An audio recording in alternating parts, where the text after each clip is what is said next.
नमस्कार, मैं रवीश कुमार। आपका अंदाज़ा सही है कि क्या कहने जा रहा हूँ, लेकिन गुजारिश है कि जो भी कह रहा हूँ उसे धीरज के साथ सुनिएगा। आज की शाम एक ऐसी शाम है जहाँ चिड़िया को उसका घोंसला नज़र नहीं आ रहा, क्योंकि कोई और उसका घोंसला ले गया है।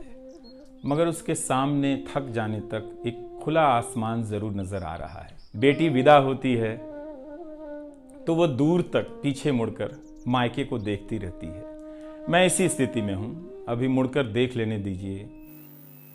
नमस्कार, मैं रवीश कुमार। अब ये आवाज़ आपको एनडीटीवी के प्राइम टाइम शो में कभी सुनाई नहीं देगी, क्योंकि सीनियर पत्रकार रवीश कुमार ने एनडीटीवी से इस्तीफा दे दिया है। रवीश कुमार के इस्तीफा की अटकलें काफ़ी पहले से लगाई जा रही थी।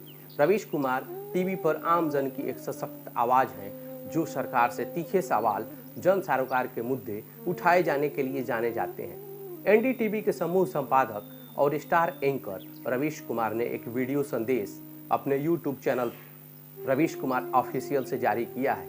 आपका अंदाज़ा सही है कि क्या कहने जा रहा हूँ, लेकिन गुजारिश है कि जो भी कह रहा हूँ उसे धीरज के साथ सुनिएगा। इससे पहले एनडीटीवी के होल्डिंग कंपनी आरआरपीआर से प्रणव रॉय और राधिका रॉय ने पहले इस्तीफा दे दिया है। तब से ही यह अटकलें लगाई जा रही थी कि रवीश कुमार भी इस्तीफा दे सकते हैं, और अंततः वही हुआ जिसका अंदेशा था। अब यूट्यूब के अपने चैनल पर उन्होंने विदाई संदेश जारी किया है, और उन्होंने कहा है कि अब वो यूट्यूब पर ही नजर आएंगे। उन्होंने दर्द भरे अंदाज में कहा है कि आज की शाम चिड़िया को उसका घोंसला नजर नहीं आ रहा, क्योंकि उसे कोई दूसरा ले गया है, लेकिन उसके पास खुला आसमान है। आज की शाम एक ऐसी शाम है जहाँ चिड़िया को उसका घोंसला नज़र नहीं आ रहा, क्योंकि कोई और उसका घोंसला ले गया है।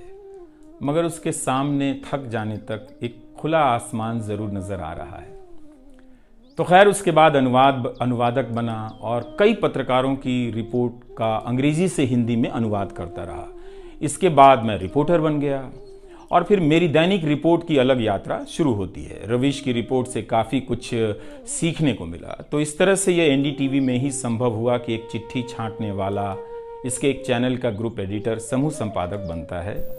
रवीश कुमार ने अपने शुरुआती सफर से आज तक के दिनों को याद करते हुए कहा कि एनडीटीवी में ही संभव है कि एक चिट्ठी पढ़ने वाला समूह संपादक तक बनता है।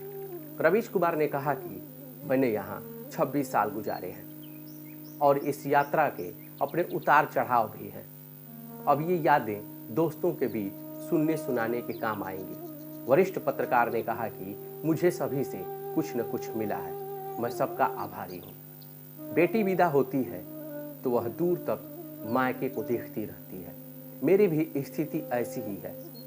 अभी विदा होने दीजिए, फिर कभी इसके बारे में विस्तार से बात करूँगा। बेटी विदा होती है तो वो दूर तक पीछे मुड़कर मायके को देखती रहती है।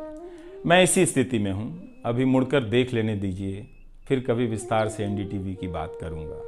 लोगों के बारे में और एनडीटीवी के बारे में, डॉक्टर रॉय, राधिका रॉय के बारे में भी मैं कई लोगों की प्रतिक्रियाएं पढ़ रहा था। बहुत सी बातें तो मुझे आज ही। एनडीटीवी ने एक चीज़ सिखाई कि टीवी पर एक ही मतलब है, टीम। हालांकि एंकरों के स्टार बनने के दौर में यह परंपरा टूट गई। वीडियो में उन्होंने कहा कि भारत में पत्रकारिता का स्वर्ण युग तो कभी था ही नहीं, लेकिन आज के दौर की तरह भस्म युग भी नहीं था, जिसमें पत्रकारिता पेशे की हर अच्छी बात भस्म की जा रही है।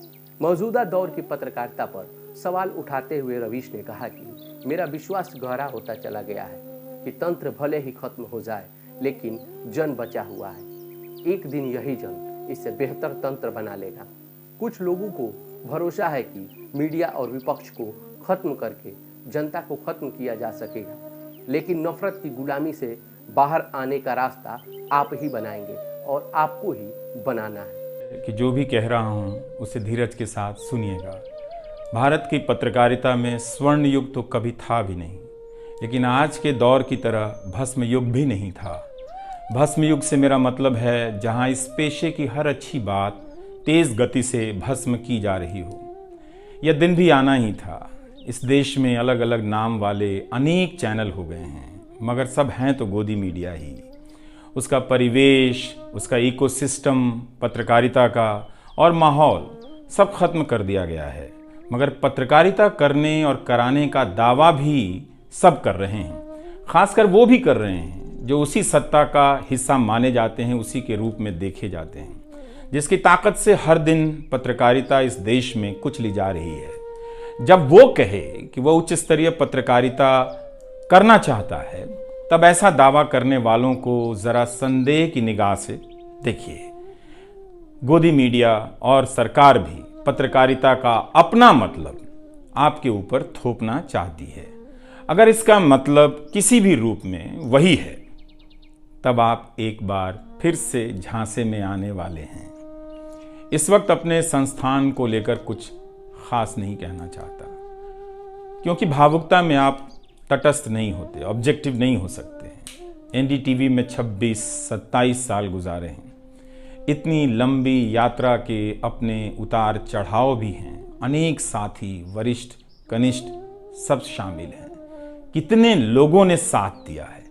इन अनुभवों के बारे में कभी भी वस्तुनिष्ठ तरीके से नहीं बोला जा सकता, और आज के दिन तो बिल्कुल नहीं, क्योंकि कई बार तथ्यों के साथ भावनाएं मिल जाती हैं और भावनाओं के तूफान में बहुत सारे तथ्य छूट जाते हैं। बेहतर है कि इसे संक्षिप्त ही रहने दिया जाए। जो आदरणीय शख्स हैं उन्हें मैं याद कर ही रहा हूँ। काफ़ी सारी शानदार यादें हैं एनडीटीवी में, अब दोस्तों के बीच सुनने सुनाने के काम आएंगी। आज के दिन किसी रवीश कुमार ने अपने प्राइम टाइम शो को भी याद किया और उन्होंने कहा कि मेरे लिए हर सुबह 9 बजे का इंतजार शुरू हो जाता था। उन्होंने कहा कि आज भारत का मीडिया स्पेस बदल चुका है। उन युवाओं के बारे में सोचिए जो लाखों रुपए लगाकर इसकी पढ़ाई कर रहे हैं और उन्हें काम पत्रकारिता का नहीं, दलाली का करनी है। बाकी इस वीडियो में इतना ही। रवीश सर की पत्रकारिता को मेरा सलाम। जय हिंद, सत्यमेव जयते।